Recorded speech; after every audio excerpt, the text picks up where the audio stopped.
이구동성으로 딱 그렇게 얘기하잖아요. 내 몸이 전부다. 사형수가 죽을 날이 다가온 게 이런 생각이 드는가 보다. 지금은 기침만 하는 환자가 1년이 지나고 2년이 지나면 숨을 못 쉬게 돼요. 산소통을 끌고 다니면서 아무것도 못하는 환자가 되는 거예요. 네, 이 가습기 살균제의 피해자들의 이야기입니다. 가족의 건강을 지키려 넣은 투명한 액체는 도리어 가족의 목숨을 빼앗았지요. 11년간 7,000명 넘게 피해를 신고했고 최근엔 조정위원회까지 구성됐지만 해결된 건 거의 없습니다. 가습기 살균제를 가장 많이 판 옥시가 끝내 참여하지 않겠다고 했기 때문입니다.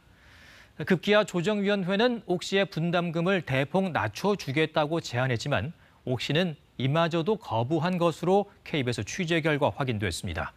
먼저 김수영 기자가 단독 보도합니다. 옥시가 최종 조정안을 공식 거부한 건 지난 3월 31일입니다. KBS가 입수한 옥시의 입장문입니다. 조정위의 최종 조정안을 거부한 이유 중 하나로 업체 간 분담 비율을 들었습니다. 옥시는 특별법에 명시된 기준에 따라 조정 금액의 54%를 내야 하는데 이 비율이 매우 부당하다고 했습니다.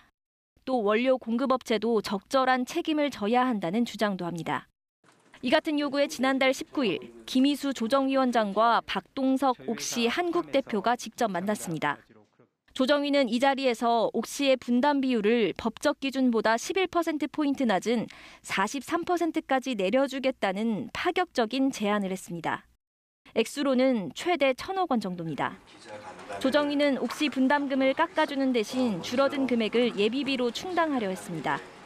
지원 규모를 줄이지 않으면서도 나머지 기업들의 반발을 해소하기 위한 나름의 고육책이었습니다.